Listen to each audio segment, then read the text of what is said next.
there's a question that should echo in your heart when you go to a place of prayer to say, are you desperate enough? There conviction enough in your heart that you really want an answer. So I mentioned 3 people. There's Hannah, who contends for the promise of God or for what she wants God to do in her life in the temple.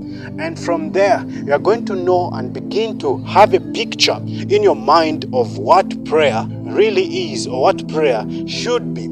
And if you should answer that question in the place or state of Anna, is Anna desperate enough to have an answer to her prayer? Is Anna desperate enough to have her child? Do remember that it has not been said that you will not have a child. Neither has it been guaranteed that you have a child.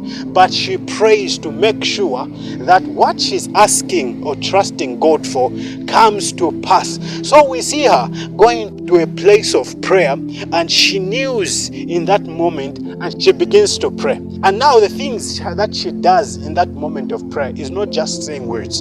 She tarries in the presence of God. She contends for her position of conviction. She contends for her faith, such that even when Eli tells her that, are you drunk? Go away, it's too early in the morning, she counters that with what she really wants to say, no, I'm not drunk, but a woman under pain. I want God to answer me. Then we go to Elijah as well. We see that he contends for what God has said with the declaration that he made when he said, by my word there shall be no rain. But he goes on ahead to pray that it should be reversed, that the rain should come. Now, in that moment when Elijah begins to pray for that, the Bible gives us a glimpse of what begins to happen. And the Bible records that he prays in a certain way and asks the servant to check 7 times, meaning a prayer of faith can be repeated. A prayer does not have a limit. If you want an answer, if you are desperate enough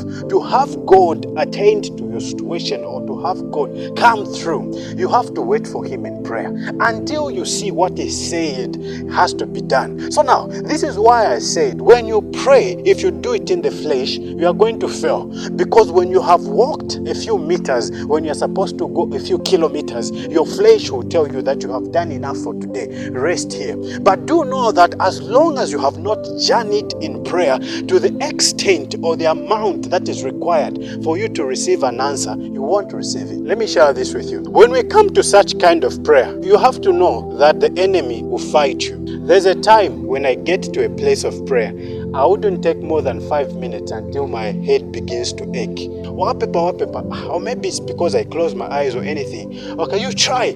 Every time you just want to start praying, you pray for 5 minutes and your head begins to ache. Not until I understood that, no, this is an attack.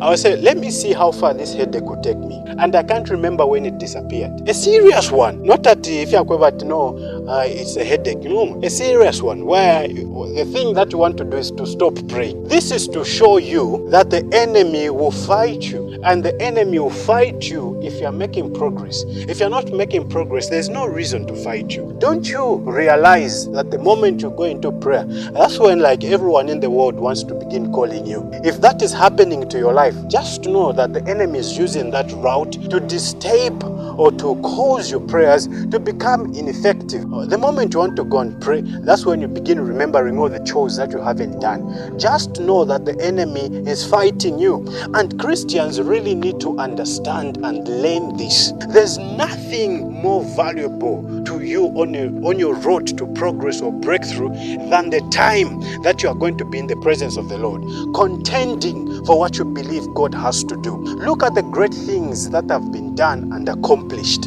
A lot has to be taken there, a lot of sacrifice. And most of the Christians today are thinking that things, just because they are promised, should be falling into their laps. No, this is why we are finding that a lot of Christians are useless, even in the part where they are supposed to contribute to humanity, because their understanding is wrong. Their convictions are wrong. Things are not supposed to be falling into your laps. God has promised something, but you have to contend for the promise. Look, when the angel brought an answer to Daniel to say the very first day you prayed, it was released. But why didn't it come? Because it's not just heaven and Daniel that are interested in the release of an answer. There's another kingdom that causes things that should be simple to become prolonged, to become long, to become difficult to do. And Christians need to understand and come to a realization to say, if you're going to wait in a casual way, if you're going to pray in a casual way, nothing will change, because there's a kingdom somewhere that is also interested in your request. Let's look at this. If a promise has been made to Abraham, what did God tell Abraham? According to time, by next year this time, you're going to have a child.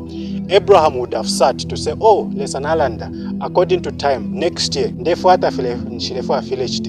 the Bible goes on to record that he did not weaken in faith. He did not stagger at the promise of God, but grew strong, praying and giving thanks to him who was able to perform what he said. Why was that part necessary? If God had said something, why was the part of Abraham praying, growing in strength, staying strong in faith? Why was it necessary? He had to contend for the promise of God. Many Christians have had prophecies over their lives, but do you know what they do?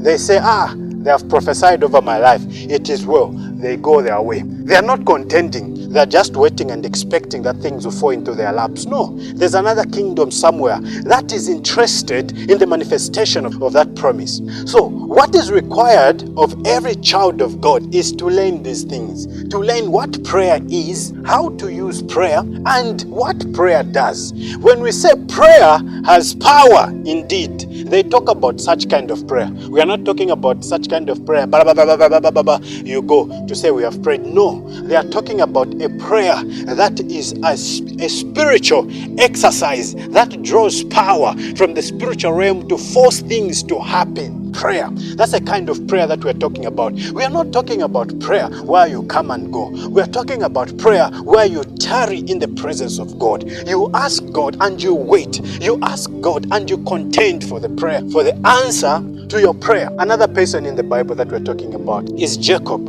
When Jacob has been recorded as fighting or wrestling with an angel, what do you think is happening? What do you think they are doing in that moment? Is it just a story that the Bible has included in scripture, or is it something with significance that we should know? There's a promise over Jacob, and God has said something, but he says, I won't let you go until something should do what? Should happen. A man in his efforts has been recorded to say he's wrestling with a supernatural being. To what extent is he doing that? With what power is he using? With what energy is he using? Is he holding the angel? How can he even come close to an angel? A man. Okay, but he has been said he wrestled all night. Okay, what is he doing? He's contending. I won't let you go. It's a spiritual involvement. That's what prayer is like. Are you convinced that something should be? Do not pray prayers where they're half-baked, half-hearted, passionless, inconsistent. Do not be a prayer man or a prayer woman like that.